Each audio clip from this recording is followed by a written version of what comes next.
Hello दोस्तों, स्वागत है आपका आपके अपने चैनल मार्केट सपोर्ट में। दोस्तों, आज की इस वीडियो में हम बात करने वाले हैं ओवरऑल मार्केट के बारे में।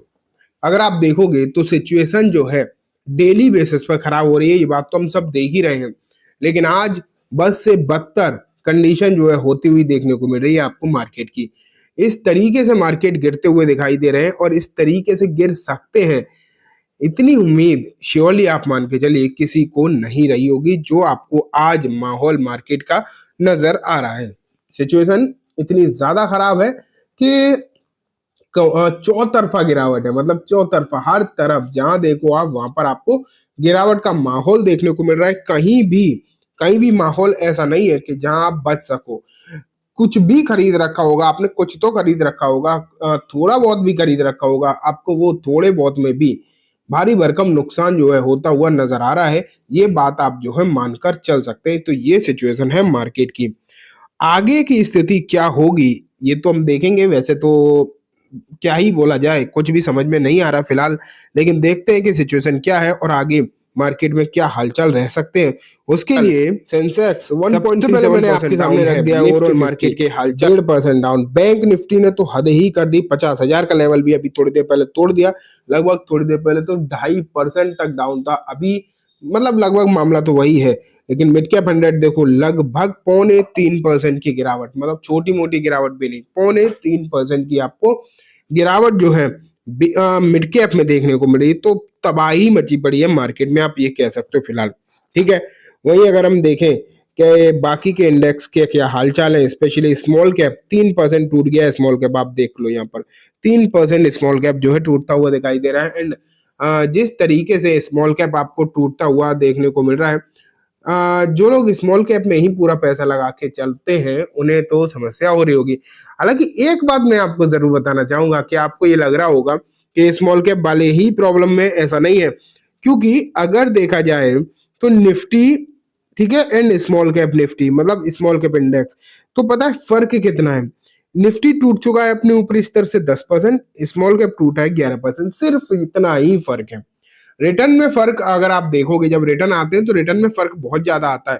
तो आप ये नहीं कह सकते कि स्मॉल कैप में तो तबाही मच जाएगी और निफ्टी में कुछ होगा नहीं। जब गिरेंगे तो सब गिरते हैं, चाहे वो इस निफ्टी के तो टॉप शेयर होते हैं, लार्ज कैप में भी टॉप, लेकिन स्मॉल कैप में छोटे शेयर्स भी अगर आप देखोगे तो वो हाल नहीं है। अगर गिर रहे हैं स्मॉल कैप तो गिर तो निफ्टी भी रहा है। तो आप ये नहीं कह सकते कि सिर्फ स्मॉल कैप में परेशानी है, ठीक है। लेकिन अगर हम सेक्टोरियल बात करें तो ऑटो तो सबसे लीड कर रहा है गिरावट। आईटी में गिरावट है लेकिन कम है comparatively. PSU bank 3% down, financial services 2%, pharma 1.5%, FMCG, metals बहुत ज्यादा है, लगभग 3% के आसपास की गिरावट आपको मेटल में देखने को मिल रही है। तो मेटल की सिचुएशन तो श्योरली है ही खराब। रियलिटी लगभग 3.5% तक खराब आपको देखने को मिल रहा है। मीडिया भी हलचल वही है। लेकिन अगर हम बाकी के इंडेक्सेस को देखेंगे तो गिरावट तो आपको सभी में देखने को मिलेगी, ऐसी कोई जगह नहीं है।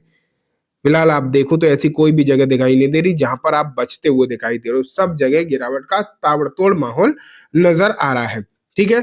तो ये बात तो हो गई। अब आगे की सिचुएशन क्या होगी वो हम देखते हैं आगे की चीजों से। लेकिन अब हम चलते हैं कुछ रिपोर्ट्स पर। तो आप यहाँ पर देख पा रहे हो stock market cash why did Sensex Nifty 50 decline for the fifth straight session today, explain with 4 crucial reason. तो यहाँ अगर आप देखोगे तो 4 रीजन इन्होंने बता रखे हैं। वैसे तो रीजन्स का कोई भी फर्क पड़ता नहीं है, रीजंस का कोई भी लेना देना होता नहीं है, ये भी आपको पता होना चाहिए, ठीक है। लेकिन देख लेते हैं कि आखिरकार क्या कहा जा रहा है यहाँ पर। तो अगर आप देखोगे तो यहाँ पर इन्होंने कुछ तो चीजें रखी होंगी। पहले तो ये हालचाल ही बता रहे हैं क्या हुआ है, लेकिन उससे रीजंस की अगर हम बात करें तो रुपये की वीकनेस आपने देखा पिछले कुछ दिनों में रुपया जो है डॉलर के मुकाबले लगातार गिरता हुआ दिखाई दे रहा है। रिकॉर्ड गिरावट जो है आपको देखने को मिल रही है। एंड इस तरीके की जब रिकॉर्ड गिरावट आपको नजर आ ही रही है तो उसका फर्क कहीं ना कहीं आपको जरूर देखने को मिलता है, ये आप मानकर चल सकते हैं। जिस तरीके की गिरावट आपको जो है रुपया में दिखाई दे रही है वो बहुत ज्यादा है। एंड इसका फर्क मार्केट पर भी पड़ता ही है। आप ये नहीं कह सकते कि मतलब रुपया गिरता जाएगा और स्टॉक मार्केट पर उसका कोई फर्क नहीं पड़ेगा, नहीं, ऐसी कोई बात नहीं है। रुपया गिरा, करेंसी है रुपया, कोई छोटी मोटी चीज नहीं है। अगर देश की करेंसी में दिक्कतें कहीं आएंगी तो उसका फर्क भी आप ये मान के चलिए देश के मार्केट पर जरूर पड़ता हुआ दिखाई देगा, एंड वो आपको दिखाई दे भी रहा है। ठीक है, उसके बाद डॉलर सर्च। अब एक तरीके से देखा जाए तो एक ही बात है, चाहे डॉलर का बढ़ना, वैसे तो डॉलर की मजबूती अलग कारण से होती है, रुपए का गिरना अलग कारण से होती है, लेकिन लगभग लगभग कोरिलेट किया जा सकता है दोनों चीजों को।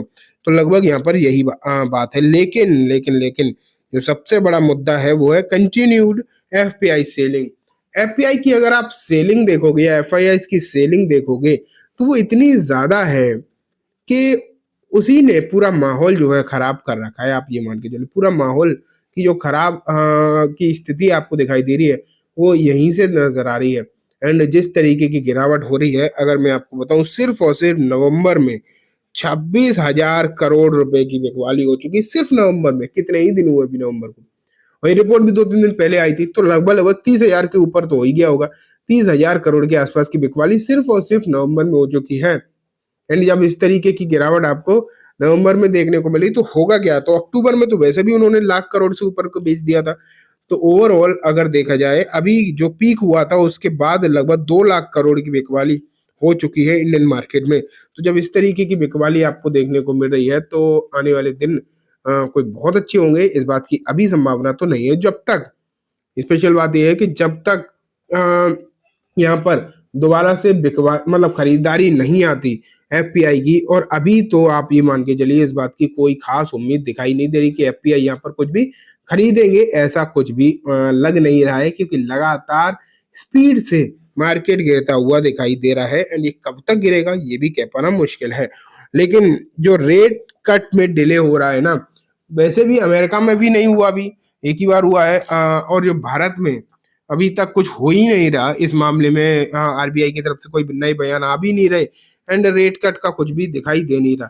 तो जो डिले हो रहा है रेट कट में बेसिकली, इस ये भी एक रीजन आप मान के चलिए, क्योंकि मार्केट चाहता है कि रेट कट हो, रेट कट जो है हो नहीं रहे हैं, तो इसका जो है फर्क कहीं ना कहीं आपको जरूर पड़ता हुआ देखने को मिल रहा है। एंड जब रेट कट होंगे तो सिचुएशन कैसी होगी ये तो देखने वाली बात होगी, लेकिन फिलहाल होंगे कब ये अपने आप में एक बड़ा सवाल, बड़ा मुद्दा जो है यहाँ पर बना हुआ नजर आ भी रहा है। तो ये भी एक क्रूशियल रीजन तो है ही। ठीक है, अब मैं आपको आगे लेकर चलूं, एंड और ये रिपोर्ट तो देखो हो गई पूरी, लेकिन अब मैं आपको टेक्निकली अगर बताऊं कि निफ्टी के हालात किस तरीके के आपको आज दिखाई दे रहे हैं। निफ्टी के हालात खराब तो हैं, ये बात सच है। लास्ट के 15-20 मिनट में थोड़ी सी मामूली सी रिकवरी जरूर आई है, लेकिन ये रिकवरी कहाँ तक सस्टेन करेगी ये देखने वाली बात होगी, क्योंकि ओवरऑल गिरावट अभी भी 1% से तो ऊपर ही है ना। अगर मूविंग एवरेजेस की बात करी जाए तो अब तो ये 200 दिन के मूविंग एवरेज के आसपास पहुंच रहा है। आज की जो क्लोजिंग होगी वो आप ये मान के चलो कि 200 दिन के मूविंग एवरेज पर हो रही है।